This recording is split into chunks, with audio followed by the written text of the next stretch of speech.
Bienvenidos a Tiempo de Liberar, un espacio para compartir análisis y reflexiones críticas sobre temáticas estratégicas que ayudan a comprender la realidad social, política y económica de Bolivia y de la región. En momentos de profundas crisis económica, política, social y ambiental, consideramos que la información fundamentada, pertinente y oportuna es el primer paso para la transformación social.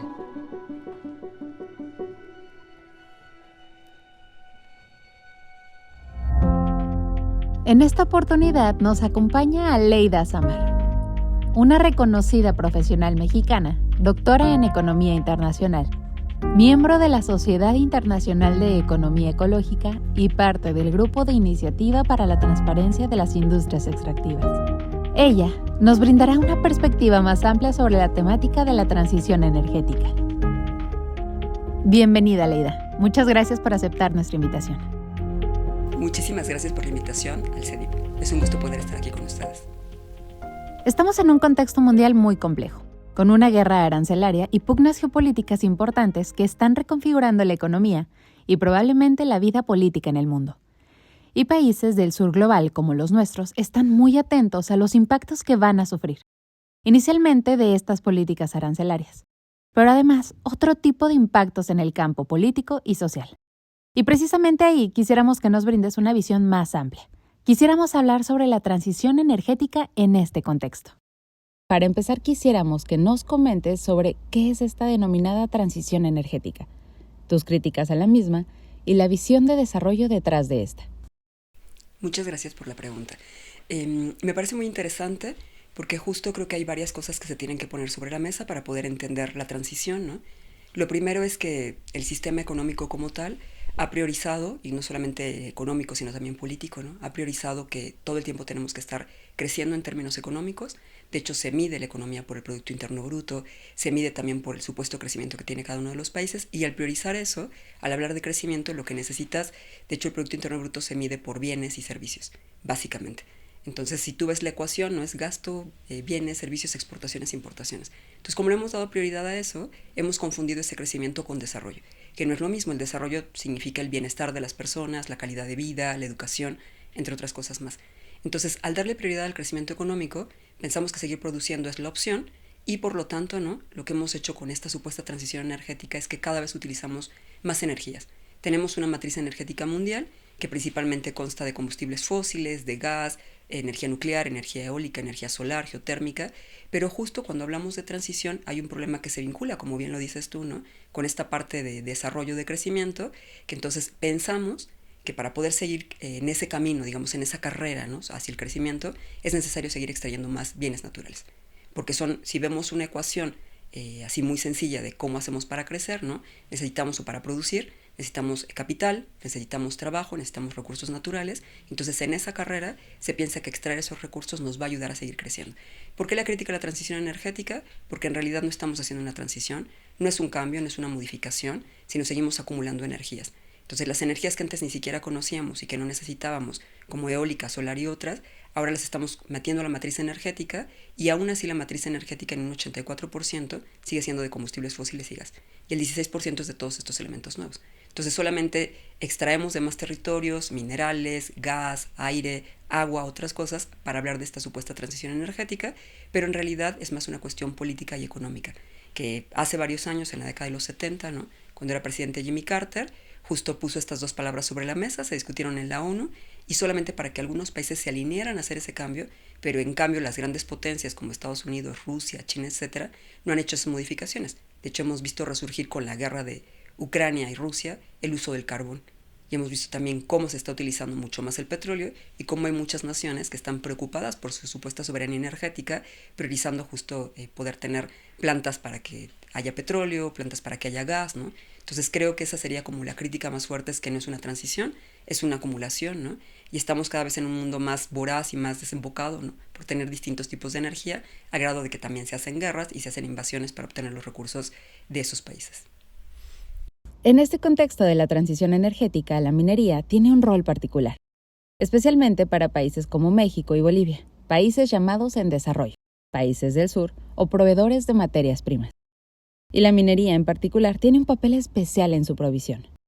¿Qué nos puedes decir del rol de la minería en esta transición energética? Sí, es muy importante porque justo siempre pongo como ejemplo que la ropa que traemos puesta tiene petróleo, tiene minerales. De hecho, si nosotros revisamos que para la producción de cualquier bien, sea maquinaria, sea algo muy sencillo como la ropa, nuestro celular, etcétera, se requieren prácticamente todos los minerales de la tabla periódica. Entonces, cuando tú lo aprendes en la escuela, ¿no? Te parece, ves a los minerales como muy lejanos y después te das cuenta que se utilizan prácticamente para todo. El oro, la plata, el cobre, el zinc, el litio, el cobalto, ¿no? Distintos minerales.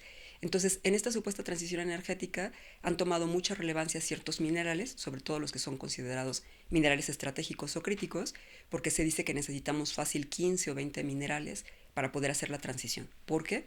Porque se necesitan sobre todo para producir eólicas, por ejemplo, para producir autos eléctricos, que vinculándolo con la supuesta preocupación por el cambio climático, la forma que se les ocurrió fue, bueno, utilicemos un transporte más limpio, utilicemos una energía más verde. Entonces ahí cobran relevancia los minerales porque se necesitan para toda esa producción. Hay un problema fuerte. Primero un problema, pensar que es un recurso, que son recursos escasos, que son recursos que en algún momento pues son finitos, ¿no? Que no existen en todos los territorios. Entonces eso pone en dilema el cómo los vas a utilizar. Y además las causas para poder, bueno, las formas para poder sacar esos minerales muchas veces son formas pues con mucha explotación laboral, formas muy violentas. Vemos el ejemplo que creo que casi todo el mundo lo conoce, República del Congo con el cobalto, ¿no? Que justo son minerías subterráneas, que generalmente tienen que entrar niños por el tamaño, por cómo se hace el agujero para que puedan sacar el mineral. Entonces ahí estamos viendo riesgos también sociales, ¿no? Estamos viendo también riesgos ambientales, porque justo sabemos que para sacar el litio, por ejemplo, se necesita muchísima agua, ¿no? Y no solamente el agua para la extracción, el agua que también se evapora, el agua que contamina el subsuelo para hacer la separación del mineral. Entonces necesitamos hacer muchas modificaciones en ciertos territorios, ¿no? Para poder tener esos minerales que supuestamente van a servir para la transición energética, cuando en realidad un poco lo que decíamos antes, no estamos transicionando sino acumulando, pero se ha vendido como que es una energía renovable, verde, no más amigable con el medio ambiente, y nos damos cuenta que no es así, que tiene bastantes consecuencias de distinto estilo. Entonces toman relevancia porque se piensa que con esos minerales vamos a tener un medio ambiente más limpio, cuando no se está comportando realmente de esa manera en el mundo, ¿no? Estamos dando cuenta que hay muchas tragedias y desgracias ambientales, igual con los defensores ambientales también, ¿no? Entonces las consecuencias son muy amplias. Creo que el papel de los minerales estratégicos habría que repensarlo. Los que algunos consideran estratégicos y hasta en disputa, otros pensamos que son minerales críticos, que ya sabemos que se van a acabar, pero que también están en ciertas zonas que hasta han sido denominadas zonas de sacrificio. Entonces a cambio está la naturaleza, pero también la población, y la población humana, animal, vegetal, ¿no? A cambio de todos esos riesgos. Todo esto que nos dices a veces puede parecer algo muy lejano, pero en realidad es algo muy cercano, cotidiano y además ahora probablemente muy coyuntural. Te decía al inicio que esta pugna geopolítica va a tener consecuencias importantes. En el caso de la transición energética y además, tú viniendo de México, que estás ahí, cerca de Trump, ¿qué puedes comentarnos de la geopolítica de esta transición energética? Bueno, varias cosas importantes, sí, como lo dice cerquita de Trump, suena terrible, ¿no? Pero es real. Lo que se está viendo a nivel mundial es desde hace ya varios años, ¿no? Si nosotros hacemos una revisión histórica más o menos, lo que vemos es que sobre todo las grandes potencias, China, Estados Unidos, Rusia sobre todo, se han estado intentando quedar con esos recursos naturales, con esos recursos minerales. En el caso de China, ya he comentado en algunas ocasiones, quizá tienen la ventaja, bueno, tienen muchas ventajas. Una de ellas es que en su territorio tienen distintos minerales, sobre todo las denominadas tierras raras, pero igual tienen litio y igual tienen otros minerales. Pero lo que han hecho desde hace varios años es no solamente revisar cuántos son sus reservas, cuánto tienen ellos, sino también ver qué países tienen suficientes reservas de litio, de cobalto, de níquel, de grafito, de indio. Y a esos países han llegado justo para tener concesiones mineras, ¿no? Para hacerse de proyectos mineros, que en este caso cada estado les haya dado la concesión, para poder tener como todo el poder. Y esos minerales, como bien lo decías, ¿para qué nos sirven? Pues nos sirven para producir cosas muy sencillas, pero también nos sirven para producir microchips, para las tabletas que a veces tenemos, para los celulares, para las computadoras y para los autos. Y por otro lado vemos como Estados Unidos, a pesar de que no tiene tantos recursos, también intenta apropiarse de estos recursos. Entonces, como bien lo decías tú, nuestros países es como si quedaran en medio de toda esta disputa que está entre China, Estados Unidos y también Rusia en algún momento, porque además son países que piensan su economía hacia mediano y largo plazo y están pensando cómo hacer para quedarse con esos recursos que saben que son escasos. Entonces, bueno, es una problemática fuerte porque ya hemos escuchado algunas declaraciones que son muy preocupantes, ¿no? He comentado en algunas sesiones que justo desde la década de los 90 ya habíamos escuchado justo a Somers, ¿no? Él era encargado del Banco Mundial, uno de los ejecutivos importantes, y una de las cosas que él declaraba, no hizo una declaración pública, sino se le filtró un memo que fue publicado en un diario muy importante de Estados Unidos, en The Economics, ¿no? Y justo lo que se filtró era el valor que teníamos las personas a nivel mundial, sacado de forma per cápita. Y resulta que las personas del sur global valemos menos que las del norte global. ¿Por qué lo comento? Y creo que como 10 veces menos. Lo comento porque eso nos hace darnos cuenta por qué es posible que muchas empresas extranjeras vengan a nuestros países y se instalen, sean chinas, canadienses o estadounidenses. Si nosotros valemos menos en esa proporción del Producto Interno Bruto, significa que va a haber menos problemas por parte de la legislación, menos problemas por la misma población, ¿no?, que pugne por eso, que lo que podrían pasar en los países del norte. Los países del norte, al darles más valor económico a las personas, pues entonces no se permite que tengan ese tipo de prácticas.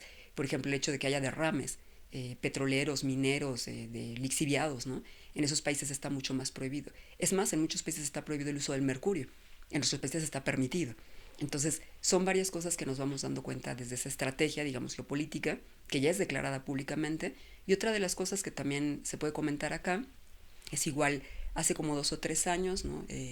Justo Laura Richardson, que era la comandante en jefe del Comando Sur, ahora ya no lo es, ella también hizo una declaración pública en donde ella comentaba que eran muy importantes los recursos naturales, minerales específicamente, de América Latina, y que tenían que ser para los americanos y no para los chinos. O sea, volviendo un poco como esta doctrina Monroe.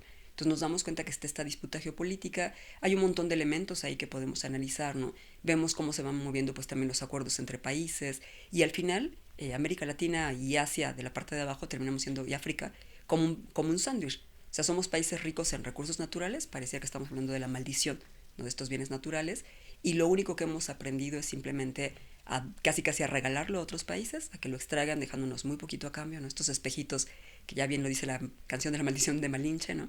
Lo cambiamos por cosas muy pequeñas. No hay beneficios para las poblaciones, ni beneficios económicos, ni beneficios sociales, más bien hay muchos perjuicios, tanto en el territorio, en el paisaje, en la cultura, en lo que pasa con todas las personas también, en lo que pasa también con los animales, ¿no?, y con la fauna o flora, como decíamos. Hay todos estos perjuicios, pero las grandes potencias sí tienen como muy bien delineado, muy bien planeado, ¿no?, de forma estratégica, cómo hacer para obtener esos recursos, cómo hacer para poder seguir produciendo tecnología, para seguir produciendo justo los chips y los microchips, ¿no?, y todo lo que se va a necesitar cada vez más en el mundo, porque somos una especie que en teoría va avanzando cada vez más, ¿no?, pero estamos como muy preocupados por tecnologías y por suplir otras cosas, suplir hasta la mano de obra, suplir a las personas. Entonces, creo que en este contexto geopolítico es que nos damos cuenta no solo ahora de la guerra de Ucrania y Rusia, no solamente de la invasión a la Franja de Gaza, sino si vamos más atrás, todas las invasiones que hubo, por ejemplo, en el Golfo Pérsico, o que ha habido durante muchos años, y principalmente eran por petróleo. Igual vemos zonas de África que también han sido colonizadas o invadidas, y principalmente son por fosfatos o por otros minerales. Entonces ahí hay una geopolítica que a lo mejor ahora no suena mucho, porque es Trump poniendo aranceles, ¿no? Trump diciendo aranceles a todos. ¿Por qué? Porque quiere limitar justo a China, está en esta guerra comercial, ¿no? China también ha limitado a Estados Unidos en su momento de no venderle tierras raras o ciertos minerales, y ahora quiere limitar principalmente a China y a otros países supuestamente con un discurso de soberanía, ¿no? Pero además ni siquiera es una soberanía real, ¿no? No es una soberanía tampoco energética, porque al final están utilizando petróleo, ¿no?, y además están quemando y contaminando más. También si nosotros viéramos cuáles son los países que más contaminan o que producen más gases de efecto invernadero, encontraríamos que uno de los principales es Estados Unidos. Entonces eso, si lo vinculo a la primera pregunta que me haces, nos damos cuenta que ese seguir produciendo y seguir contaminando, ¿no?, va de la mano con ese crecimiento económico. No puedes producir sin tener fábricas, no puedes producir de otra forma que no sea utilizando minerales, agua, recursos naturales y contaminando. Todo por esa gran preocupación que existe a nivel mundial. Muchas gracias, Aleida. Si es que quisieras añadir algo más, además a partir de la visita que has tenido acá en Bolivia y de los diferentes eventos en los que has participado. Pues muchísimas gracias al CEDIF por la invitación, por poder estar acá. Para mí ha sido un gusto, un honor. He aprendido un montón de cosas, ¿no? No solamente de los temas que estamos trabajando, que eso es muy enriquecedor escuchar a los demás expositores, sino también de la misma cultura, de la vida, de la forma de la comida. Entonces, eso me parece espectacular. Y si hay algo que quisiera dejar ahí como para remarcar, en estos días he estado como muy conmovida leyendo muchas cosas sobre Potosí. Entonces creo que es muy importante que de repente valoremos nuestros recursos, no desde el hecho de decir, los quiero conservar y no tocar, pero sí desde el hecho de pensar que detrás de una extracción, que de repente cuando hablamos de extracción de mineral, de extracción de agua, de extracción de petróleo, no pensamos como en todas las consecuencias sociales y ambientales. Justo anoche releía cosas de Galeano, a mí me gusta mucho Eduardo Galeano, y veía que él comentaba hace un montón de años, ¿no?, cómo era Potosí de rico, y tan rico era, que en minerales, ¿no?, que se podría haber construido, así lo dice él, un puente entre Potosí y Europa, con toda la plata, el oro, los minerales que existían. Y ahora, y así lo declara él, no es que lo diga yo, dice, ahora ves un pueblo que tiene un agujero enorme, son más o menos sus palabras, ¿no?, y que tiene mucha población indígena empobrecida. Entonces, de repente mirar eso es como decir, tantos recursos naturales, tantos recursos minerales, ¿y quién se está quedando con toda esa riqueza? ¿En dónde está? ¿Quién se está quedando con los prejuicios, con todos los costos sociales, ambientales, ¿no?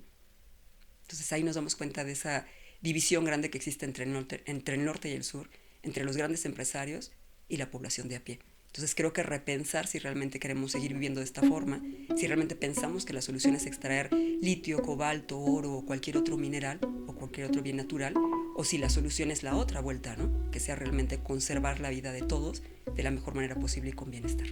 Muchas gracias, Aleida.